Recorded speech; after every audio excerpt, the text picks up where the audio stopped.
All right, so I am going to go ahead and get started with kind of some introductions and housekeeping, and I'm sure a couple more people might continue to join us as we go ahead. But I want to go ahead and welcome everyone to the Kids Chance Give Back Better webinar for December. My name is Angela McDermott. I'm the Membership Assistant for Kids Chance of America, and I will be your host for this presentation, as well as Cheryl Doucette, who is here with us. She is the Membership Director for Kids Chance, and I know that you all are very familiar with her and her support for your state organizations. We are both very happy to be here to support you all today through this webinar. And today our topic is Retooling Your Scholarship Program for 2021, presented by our friend Kim Stezala. So before we get started, we do have a couple reminders for you. Please share your name and the Kids Chance state you are representing in the chat box. The chat box is located at the top of your screen. You can click on that chat to open the feature up, and any questions you have can be entered into this chat box at any time. We'll be sure to take time at the end to kind of go through and answer as many questions as we can, but you can feel free to type them in whenever you want so that you do not forget them as the session continues. With the number of people that we do have on the call, we do have everyone on mute so that the information can be cohesively presented without too many interruptions. And then lastly, all of the materials from this webinar and a recording of the webinar will be made available on the Kids Chance website and through some other formats that we will communicate to you following the webinar. So now that we are about ready to get started, we are so pleased to have Kim Stezala join us today. Kim is a senior partner at Design Group International and has devoted nearly 25 years to the nonprofit education and business sectors in management, volunteer, and founder roles. She is dedicated to educational access, specifically the pipeline to and through college. And she combines objective analysis with the power of process consulting to assist scholarship providers and many other groups to work to improve their outcomes, which is what she does so well with us at Kids Chance. So welcome, Kim. Thank you so much for being here with us. Hi, Angela. Thank you. And hi, Cheryl, as well, who helped put this together. What we wanted to do is really take a moment before the new year starts and just look at what our programs are right now and what we want them to maybe be in 2021. This crazy year we're having, bye-bye 2020, and let's just focus on 2021 and make the best of what we can. So we agreed, or what we're going to discuss is just getting ready for the new year, reviewing your scholarship program, and then the alignment with goals, timelines, and award criteria. I have been coached by other people in the scholarship sector to be careful when I use the word best practices, because what might be best practices for one organization might not be best practices for another. However, generally speaking, I have some opinions about good practices and best practices based on what your specific goals are. So we'll review that information today. And then again, the continuing impacts of COVID-19. I just finished interviewing 4 people from universities in Texas, specifically about what is happening with a particular scholarship program that they manage, how they were able to roll it out, what it looked like for this school year, and then for students returning. In a combination with that, I'm also very privileged to be able to survey the students themselves and kind of what they're going through. So it just adds that lens on top of everything else that we're dealing with, I think. And so we want to hear from you and exchange information among each other about what folks are thinking of for COVID-19 in 2021. So what do you want the future of scholarships to look like for your state? I've been using this image for a long time in various presentations, and it really is so true. You're designed to get what you're getting, basically. And if you look at this photograph, the bottom right-hand corner is what the user wanted. I have a tree swing, basically, and then you've got what the project request was specified, how the senior programmer or analyst designed it, how it was installed at the site. I mean, this is just hilarious to me because you can say one or two sentences about a scholarship program design and people can interpret that very differently. Those of you that work with volunteer committees or newer states, you probably know this. So we wanted to start off, not knowing which states would join us today. We really wanted to start off with a fresh understanding of the average college student. And I know that the Kids Chance of America scholarships are really focused on those more traditional students right out of high school, entering college for the first time. And what we wanted to show you here is nationally, this is sort of, today's college students as 100 students. One thing you'll notice is more female students than male students are enrolling. The age, if you will, is yes, a little more than half are still under age 21, but the number of college students, so imagine that, like 45% of current college students are over the age of 22. And this only looks at 2- and 4-year colleges. So we still have the majority going to 4-year schools, but almost a solid 40% entering 2-year schools, a variety of race and ethnic groups. And then interestingly, again, 62% are enrolled full-time and then 38% at part-time. A full, gosh, this is kind of disheartening, but a full 26% are working full-time while they're going to school, and then another 36% working part-time. So it's just important to know what else is going on, if you will, in the students that you're working with. I know that a lot of the colleges are in 100% online modality or a blended modality. So this, right now, so this whole chart, if we were to look at this during the pandemic, this orange area up here, I'm sure would look totally different. And I know some scholarship providers have a provision in their bylaws saying students cannot attend an online school. Well, if their school requires it and there's no other way to deliver the curriculum, you might have to look at making an exception or changing your bylaws in those cases. So the rest of it, is you're probably aware of in terms of traditional incoming freshmen, generally speaking, would live on campus if it's not a commuter school, and then have other housing. And this was surprising to me. Only 9% actually live with their parent or guardian. So for those of you who are newer to the scholarship world, if you come from the workers' comp industry, I think this is just a good base to start with so that you understand the bigger picture, not just of your Kids Chance scholarship students, but what else is going on around the country. So if we look at, again, just kind of getting everyone on the same page, this is a quick refresher on cost of attendance. So cost of attendance is based on eligible expenses defined by the federal government. So this is the price that, like if you were looking at a car and it was a sticker price, would include absolutely everything in that before any discounts are taken. Students can use financial aid toward covering any cost of attendance item, and universities must publicly post that. Generally speaking, it is on their financial aid, the financial aid portion of their website.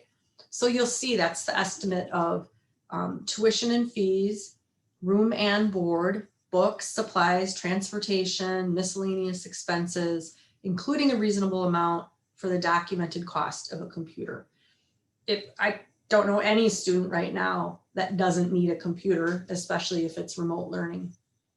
So that again is some universities were just handing them out or loaning them out to students. But if not, I assume maybe students got an upgrade or tried to get a better computer if the majority of all their learning is done online.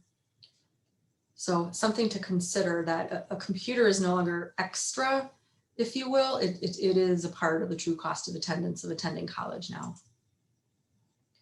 So the traditional cycle, and this is pulled in part from the Kids Chance of America, scholarship guide for state organizations. So the things to remember here are you are very rarely the sole provider of financial aid. Your scholarship is being combined with other types of financial aid, and those financial aid policies vary depending whether it's need-based aid, which is what your scholarships are, merit-based aid. I think very few of you have pure merit-based.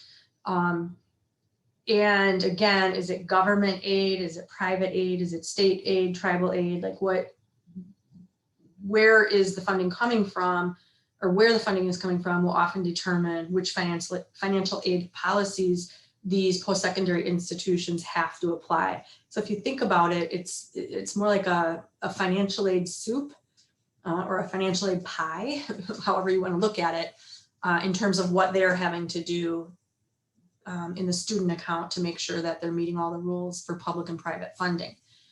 So college financial aid officers are doing all of this in a very dynamic process. So yes, while you'll see deadlines below, and generally speaking what's happening, this is just, they're packaging and perhaps repackaging aid throughout late spring and summer until the student arrives, depending on what money comes in. May 1 is National Candidate to Reply date. I know a lot of schools were flexible this year because students didn't know, right? They didn't know if it was going to be on campus, online, or what the situation was. And so October 1, I know many of you use the FAFSA, the free application for federal student aid. You use information from that to help make some of your decisions. And October 1 is the earliest a student can complete that.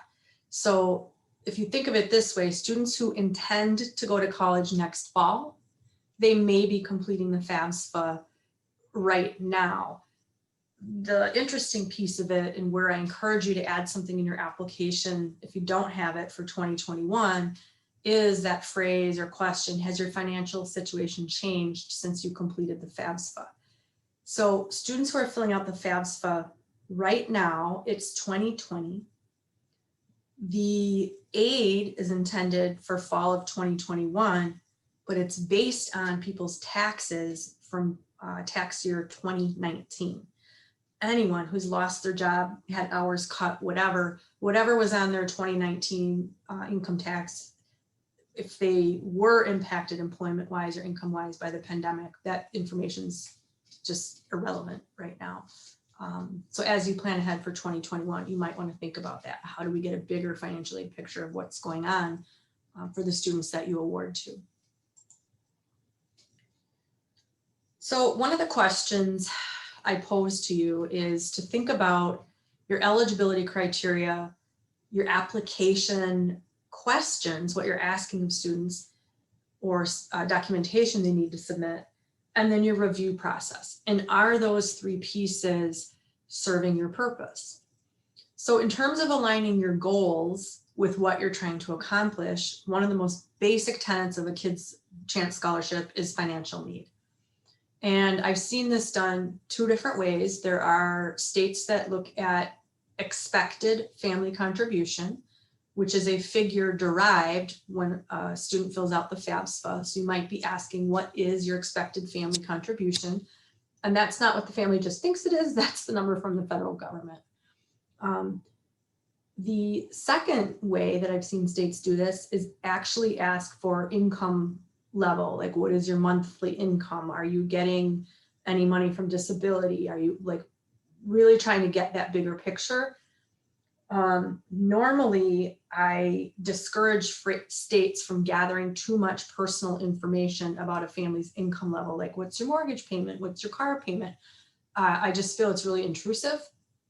And the other part of it is that I encourage states to think about is when you look at how you're trying to ascertain financial need, it's also, this isn't a government program. It's not a government benefit. And you have the ability through private philanthropy, I think, to be more flexible. And I would just ask you, like, as you review your application, or if you have children, your son or your daughter, like, would they fill that out? Would you fill it out? Would you tell somebody how much you're paying your mortgage each month or your phone bill or whatever it is? So just think carefully about that and what you're asking people to do. So the income side is only one side of the equation. Unmet need is the total cost of attendance to attend that school minus the family's expected family contribution and other aid that they may already know that they've received, such as a Pell Grant, which caps out, I don't remember the exact number this year, it's like $6,885 for a student. And then you're left with the unmet need. So I've seen this done a variety of ways on the Kids Chance applications. Some states are really being sticklers. They want all three pieces. We need to know the cost of attendance, expected family contribution, and they'll ask the students to list any other scholarships or grants they received. So the thing is, remember we talked about how this is not static. And if we could all wave our magic wand, maybe we'd want this to be a static process, but it's simply not. So the day after they submit their application to you, right, they could have won another scholarship or could have found out, they're eligible for more Pell or something because they didn't fill out the application right the first time. I mean, there's just a variety of factors that go into this, and it can be simple if you have all the information. It can be complicated and messy if you don't, or you're trying to get that information. So here I would encourage you to think about your goals and what you're trying to accomplish. Are you trying to just simply help students at a lower income level? Then you only really care about financial status. Or are you trying to help fill unmet need to help students avoid student loans? So these are just different scenarios in the way that things kind of play out based on what your goals are. And then when it comes to filling the gap of unmet need, you should consider whether it is a standard amount. Every student gets the same amount no matter what. I mean, as long as they meet your criteria, they're eligible, they have need. Or is that amount going to vary? The neediest students get more money, or the students who go to a more expensive college and have more unmet need get more money. The thing with the really low income students, if they attend sometimes a public university or more commonly a two-year community college or tech school in their state, a lot of those institutions now have free tuition for low income students. If you're Pell eligible, it'll be free tuition. And then you can use your, you can accumulate other money to help pay rent or living expenses or books or something else like that. So it's kind of difficult sometimes for a scholarship provider, like I said, to ascertain that. I find as time has gone on, I'd say the last 5 to 10 years, we used to focus a lot in the research world, we'd focus on that lowest income quartile of students. What we're seeing now is that second lowest income quartile. So working class or middle class, lower middle class families, they are the ones that are having the hardest time fulfilling that promise of college. It can be up to half their annual income to send a kid to college. And, so they might be taking out student loans. So my only advice here is to be flexible and to be careful and not accidentally harm the people who might not appear to be the lowest income, because they might be getting free tuition. And for those of you who your students really don't go out of state, or maybe they kind of stay in the state, it's really easy to look that up. I mean, you could just Google whatever state, Kentucky free tuition, or colleges in Kentucky with free tuition or something like that, to get kind of the lay of the land where your students tend to go. Okay, again, in terms of goal alignment, many of you ask for merit-based information. And my question to you is, does that matter in your process? And if so, how much? And if it matters a lot, I would question why. because all of my understanding in working with Kids Chance is that this is primarily a need-based scholarship. It's very common to ask for grade point average. So if everybody is getting the same scholarship amount, maybe that's just your gut check, like, oh, they at least have a 2.5, they could get into a college, or they got into a college. Or maybe you're asking for grade point average because you offer different scholarship amounts. The higher their GPA, the more money they get. So I would just, again, ask you, like, why are you asking the question? And because most scholarship providers do ask, what's your high school GPA? But then how are you using that information in the process? Class rank, I find, is less important nationally to scholarship providers because you have so many charter schools, schools within schools, early college, high schools, homeschooling, you know, I mean, and so class rank has just become more difficult, I think. You know, if you think, I know here's like a charter school has a graduating class of 25 students, you're top in the class, you're top of 25, might not mean the same thing as being the top of your class in a school of 500. Also merit, their answer to the essay question. So I've seen this done two ways.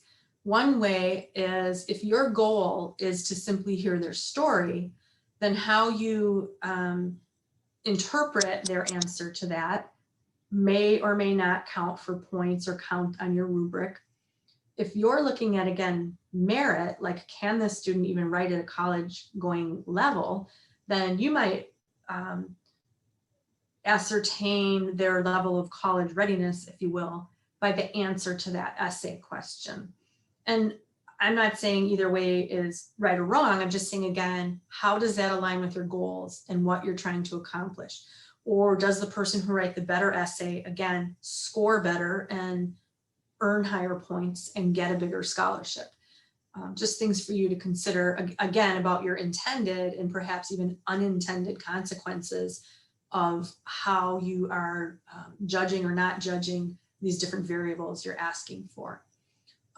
Very common to ask for standardized test scores. I've seen this less on Kids Chance because it's not truly a merit-based program. But now, if you're not aware, most colleges aren't even asking for this year, or if it's optional, it's test optional, test score is optional. Because so many kids, I think after May it was, or April, they could no longer take the ACT in a proctored environment, and it just wasn't possible. So I think my son took it in April, and that was it, and he was able to get his test scores back. And compared to his competition, who didn't even take the test, I'm kind of encouraging, because he did well, I'm encouraging him to put that down. As if it's optional, still put it down. Not knowing, again, how much schools will look at that, or how much, you know, private scholarship providers such as yourselves would look at that.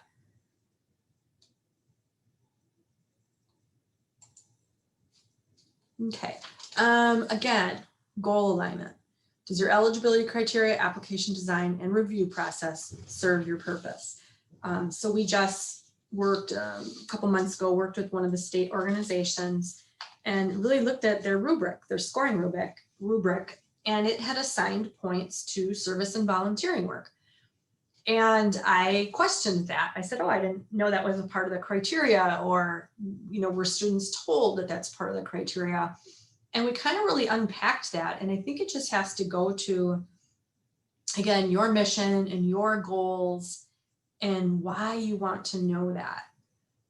So earlier this year, maybe it was this summer, or maybe it was in June or May, I don't know, Angela or Cheryl would know, but I actually did a session on Kids Chance of America being vulnerable students. And we talked about food insecurity, housing insecurity, LGBTQ students being shunned from their families or harassed on campus, and again, being housing insecure, and a whole variety of things. You could go back and look at that, the recording of that. But I think it kind of opened the eyes of a lot of people involved in Kids Chance who maybe live a more comfortable life and didn't realize how vulnerable some of these students are. And with Kids Chance, your students are more vulnerable because they may be a caregiver to a parent or a sibling. They may be down one parent, they've lost one parent. I mean, all of these things are just different triggers for vulnerability. And of course, we want to reward students who are able to overcome their obstacles. But the issue of service work and volunteering is one I still question, particularly for Kids Chance. And I would ask, why does volunteering matter? Is it because you want to see that they, quote unquote, gave back? What if they had to work to replace a parent's income or have to babysit a sibling and they're just not able to do that volunteer work? And so the question back to you and your committees is, you know, is this just nice to know? We just kind of want to know, or is it actually being judged? And if it is being judged, I would encourage you to judge it less for your particular types of students. Now, other types of scholarships, it matters. They want to know that because that's how their whole program is structured, to reward students who are active in the community or something. Another interesting thing is I haven't seen, so I've definitely seen with Kids Chance, various states ask, like, you know, will you agree to attend our annual banquet or be a spokesperson, et cetera. But a different way to look at it is maybe instead of asking what volunteering they've done in the past, you might ask a question like, you know, would you be interested in serving some kind of role with Kids Chance in the future? And again, if you ask it and they say yes, are you equipped to take them up on that offer? Or maybe it's you only ask this question that last scholarship when you're renewing their last year, might they think about doing this? And I know Kids Chance has looked at various ways to get more student engagement or alumni engagement, so that conversation can continue at your state organization. So what I'd like to do is pause a moment here and see if we have any questions. I only have a few slides left, and I'm really hoping to have more of a dialogue. And so I would ask Angela or Cheryl to just let me know, like, what kind of questions are out there. Yes, so we do have a question from John Goldwater. He asks, when states differentiate by GPA or merit, do we start to get into exposure to discriminatory practices, actions, or suits? My short answer would be no. Because you are a provider of financial aid, those are commonly asked questions. I don't see that as any threat to you legally to ask those types of questions. I get more concerned about those income-based questions, or when you want to see like a copy of their mortgage receipt or tax receipt, or like that kind of stuff puts your organization at risk, not for discriminatory practices, but for like having personally identifiable information. And if you were to get hacked, your website, a committee member accidentally leaves their stack of forms on their car seat, their car gets broken into. Those to me are offer you more risk than something like this. That's the only question I've seen come through. So if anyone else has questions, feel free to add them to the chat. And then we also have that poll option, Kim, if you want me to launch that. I'm going to do that right before we move into open Q&A. So for now, I'll just move on to timelines and award criteria. So thanks, John. It's a good question. Okay, so when we look at your timelines and award criteria, two things you absolutely control as the scholarship provider. I would ask you to look at it in this way. And I advocate for letting students know sooner than later whether they have the scholarship or not. But there's some cases where you may want to hold off on making that decision or communicating with the student because you're waiting to see what other kind of aid has come in. And your scholarship then becomes more like what they call a last dollar scholarship or a nearly last dollar scholarship. you'll never truly be a last dollar scholarship unless you individually work with every student's college, which they probably wouldn't want. I mean, the student might, but the colleges wouldn't, and you probably don't have the capacity to do that. So I made this little chart on the left.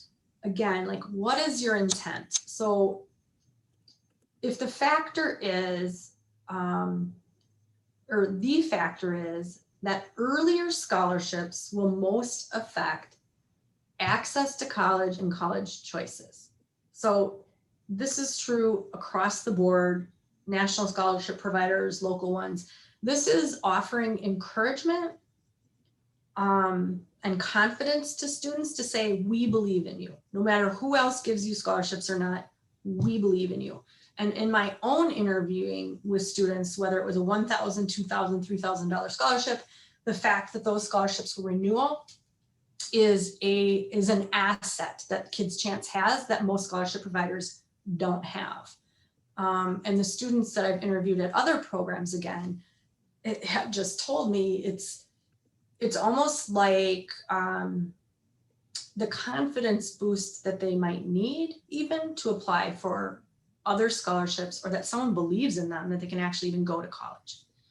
So what happens then is those earlier scholarships, if you look at, let's say May 1 is National Intent to Register Day, and students are figuring out all this information in March and April, and maybe your deadline's in February, and they have to decide, well, pre-COVID, that was a pretty hard deadline for selective colleges anyhow. Less selective colleges, you can enroll over the summer. They would probably take you up to the week before class if you wanted to. But what students are doing then is really looking at, hey, I might be able to, or I might not have to just go to the 2-year program. I might be able to go to the 4-year program based on that scholarship award. Later scholarships, what you're doing is supporting the choice a student has already made. So if you don't let a student know till June or July, A, that they even won a scholarship, or B, what that scholarship amount is, truly then you're just helping pay for the cost of the college that they already decided to attend. Now, I'm sure because we have, 40 plus, nearly 50 states that run these programs, you might have anomalies, you might have different opinions or scenarios. I'm just trying to share with like what I see across the country. So smaller scholarships, again, tend to support a decision the student has already made. If it's a $1,000 scholarship, that's suddenly not going to tell someone, oh, I was going to go to the state college, but now I can go to Harvard because I got $1,000 more. I mean, that's just not how it works. So it's still good, right? You're supporting that student, but they already know how much that college costs where they've decided to attend. Larger scholarships are going to affect that access to college and more college choices. So it's interesting, if you were to do an earlier scholarship and it's a large scholarship, then you're affecting the students, if you look on the chart, then you're affecting the students' access and choice to college and really affordability. If it's just a small scholarship and you are doing it later in the process, like $1,000 over the summer or $2,000 over the summer, you're letting them know, that's just affecting their final decision. So if your board or your committee hasn't really thought about this in terms of a goal, like what are we really wanting to do with our money? This is just something, again, something to think about. And oftentimes people will ask me, should we do more smaller scholarships or fewer larger scholarships? And I usually pull up this little table and say, well, what do you want to affect? How do you want your money to affect a student's financial aid situation? Okay, then if you look at award criteria, what is your intent again? Like eligibility criteria. So sometimes students confuse this, and even sometimes scholarship providers confuse this. So eligibility criteria is simply the bar for entry. And I'm making this up, but you have to have at least a 2.5 GPA and attend an accredited 2 or 4 year school, period. That's a pretty easy bar for entry, as long as the student meets those two criteria. Award criteria is how you're determining who the recipients are and what amount they will receive. So if you award all of the applicants the same amount, your application should have very little burden on it for the student. So if you're not judging the essay, you're not judging merit, basically almost everybody that applies gets a scholarship. And I've heard that's so different with Kids Chance compared to other scholarship providers. Like you guys, you tend to fund almost every student that applies, and they're all getting the same amount. Then that application should be pretty simple. You want to make it easy to say yes to a student. And in that case, again, the committee shouldn't really be advocating or arguing for one student over another, because they're all going to get the same amount. So points can serve as a differentiator if you're doing scholarship ranges, or maybe the highest scoring student gets your super bonus scholarship named after your founder, but everybody else gets the same.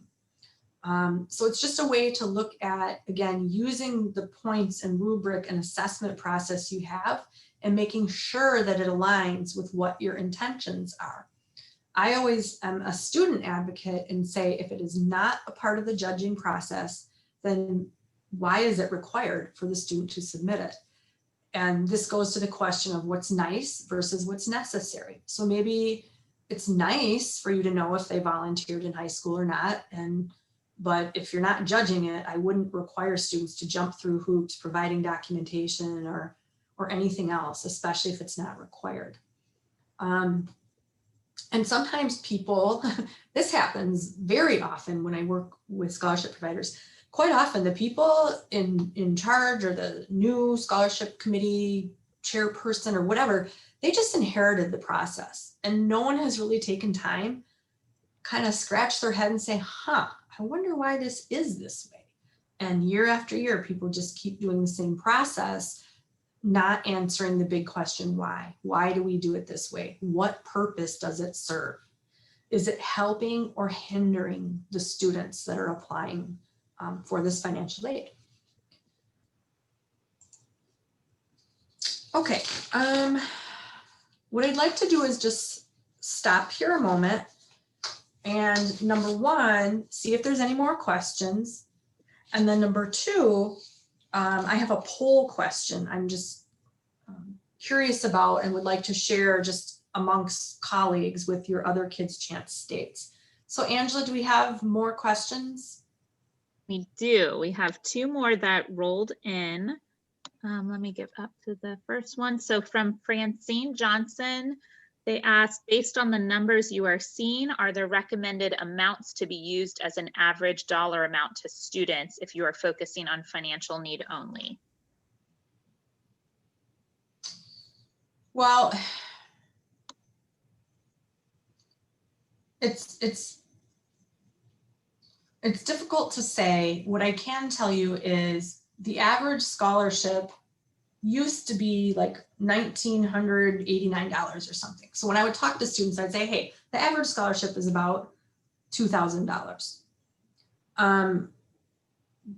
But the students you're working with, generally speaking, who are required to go full-time, first-time entry to college, that figure tends to be about $4,000 and above for private scholarship amounts. If students go into engineering, or like, this isn't your type of program, but programs that are trying to lure students into a certain career choice, those tend to be even higher.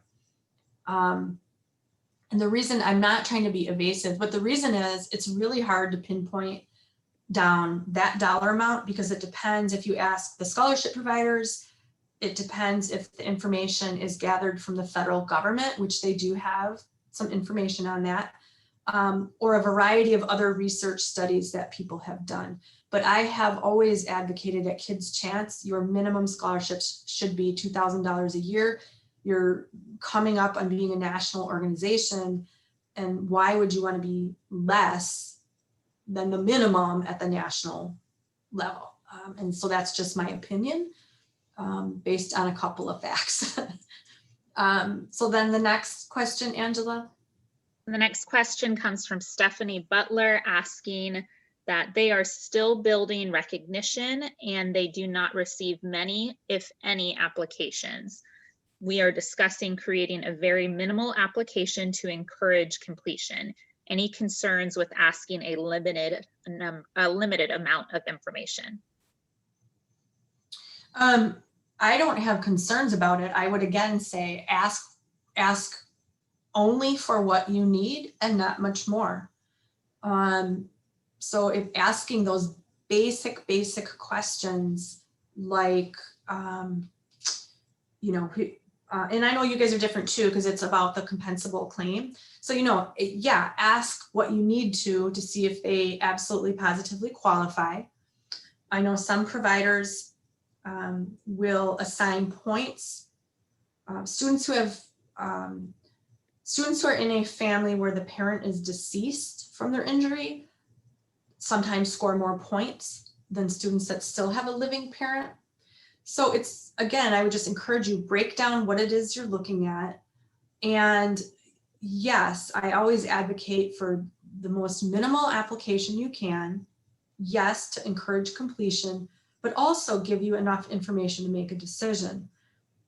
These, what I call points of differentiation, tend to happen when you have a much larger scholarship candidate pool and you've got to make cutoffs at certain points. So I would encourage you to do that. Yes, so the Kids Chance average scholarship is $4,400, and that's based on your own information gathered by Vicki in the national office. So that's great. I mean, that's great information to have. And I think you want to continue, whether you're an individual state or, again, Kids Chance of America advocating at a national level, you want to advocate again for those best practices. And this is one of those cases where I'll say it is a best practice to be over that 2,000. And if you can hit 4,000, that's great. So I would ask you, so thank you for the question. Let's see, from Francine and from Stephanie and John. Angela, how are we doing on time? Because I'm in full screen mode. I can't see. We have about 15 minutes to go. Okay, great. So let's go ahead and ask that poll question. I don't know how it works. Angela will tell you how it works. And then we'll talk a little bit about COVID and just kind of open it up. All right, so everyone who's at their desktop, I know we have a couple call-in people, but they should now be able to see the poll question, which is, in the upcoming award cycle, does your state plan to award less, about the same, or more than you did last year?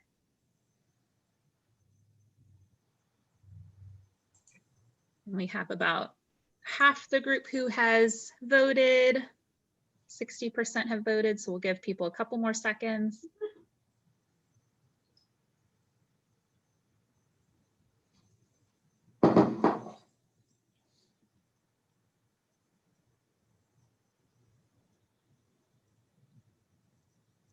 All right, I am going to go ahead and end the polling, so everyone should be able to see the results now. Can you see those, Kim? I can. That's awesome.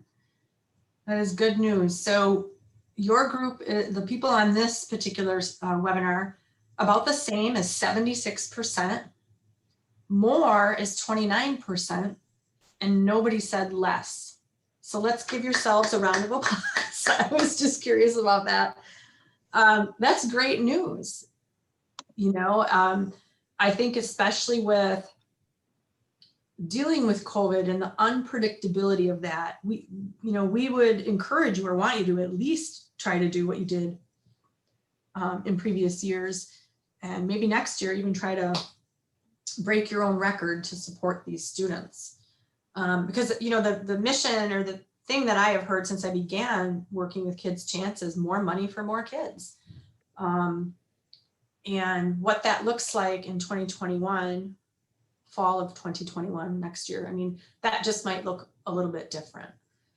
So the question here is, how are you responding in COVID-19 land? These issues I've listed here: mental health, substance abuse, weakened immune system, trouble concentrating for sure, and possibly lower grades. This is information, not only I lifted, I have a source credit from Brandeis University, but just what I'm hearing out in the field. I have a very good friend, a woman I'm actually coaching right now on. She is a psychologist at the University of Nevada, Las Vegas. And, you know, so she's like a first responder, if you will.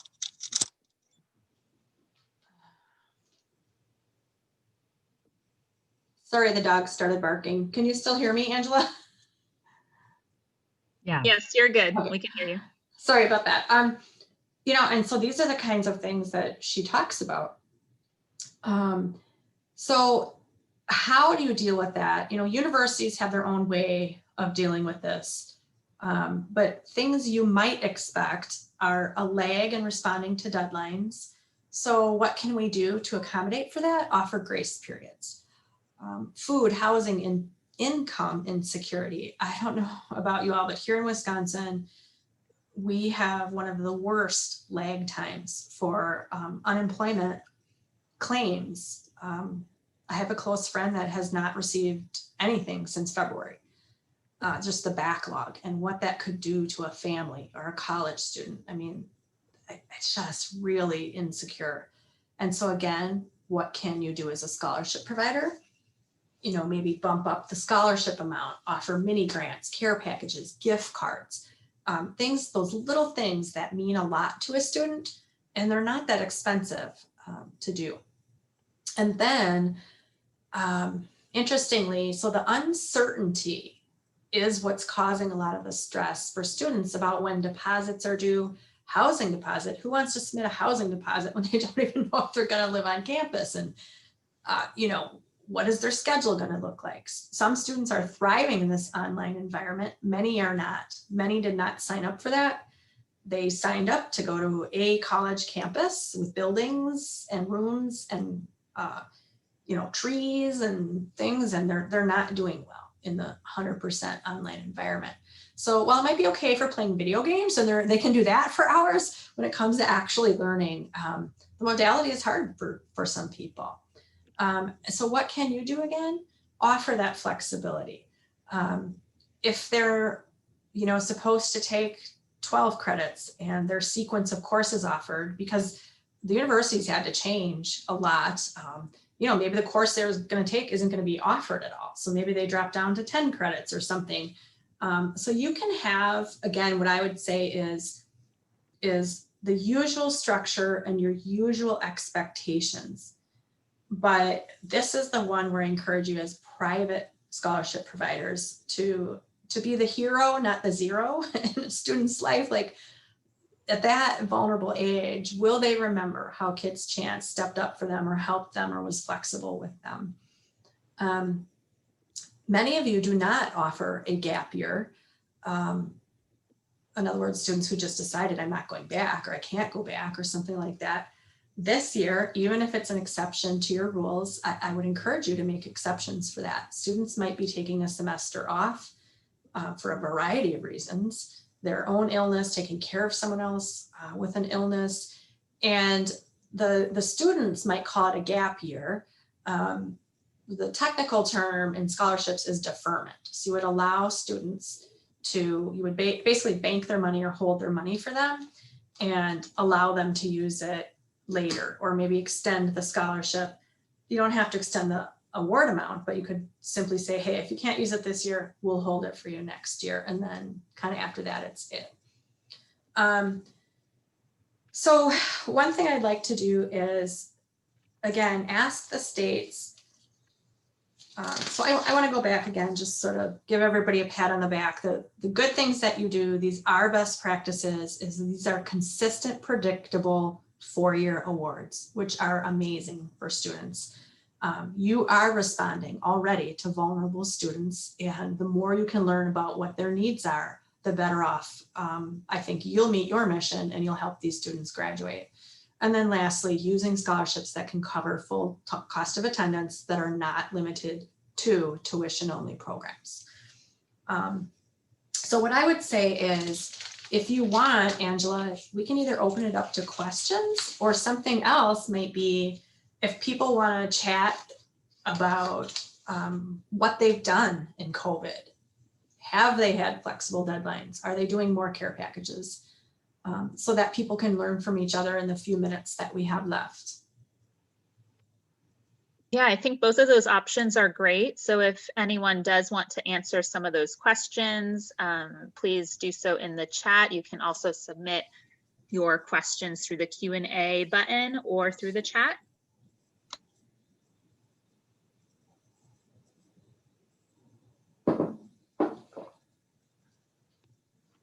I know one question we had earlier was, what changes have other states made this semester to help students dealing with the pandemic?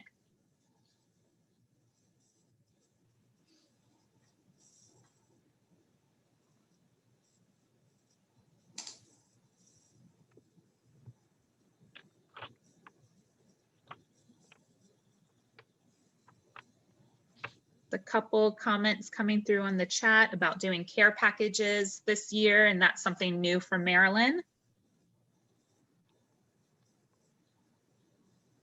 In Virginia, they've done at least 1 to 2 deferments due to COVID. Mm-hmm.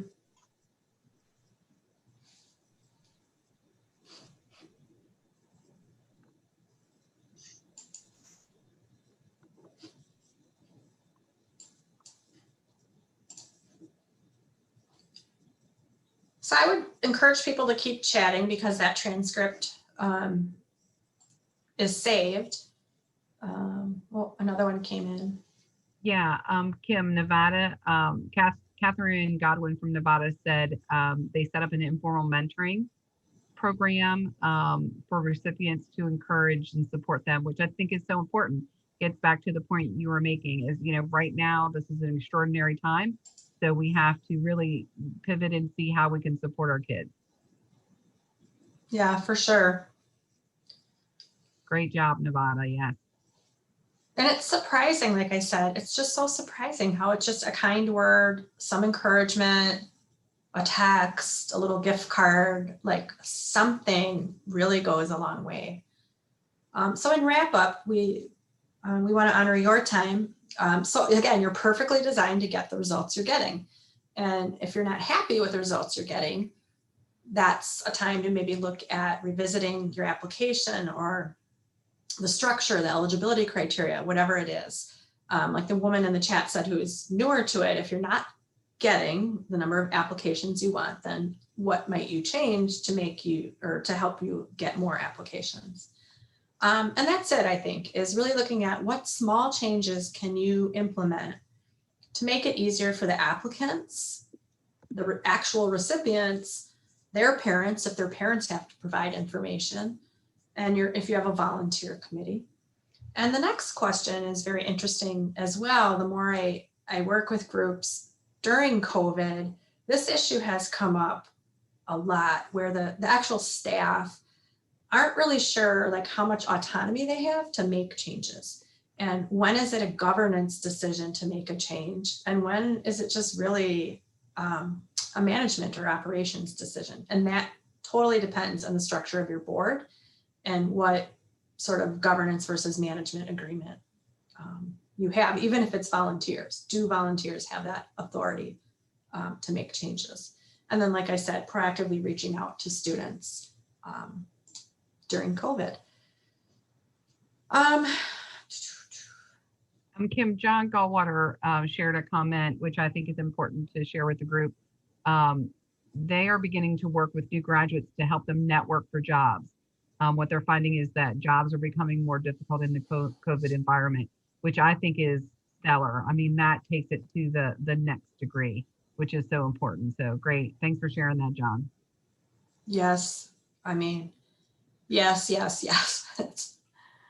It's difficult for everybody. And you have such an interesting group of students that you're trying to help, who, again, might be down one parent, or if they have a parent, maybe that parent just doesn't understand all of this. I mean, anything you can do to help them, I'm sure is appreciated. And again, without overstepping, quote unquote, those boundaries of help and what help looks like. And they have to be able, of course, to say, no, they don't need any help, but in most cases they do.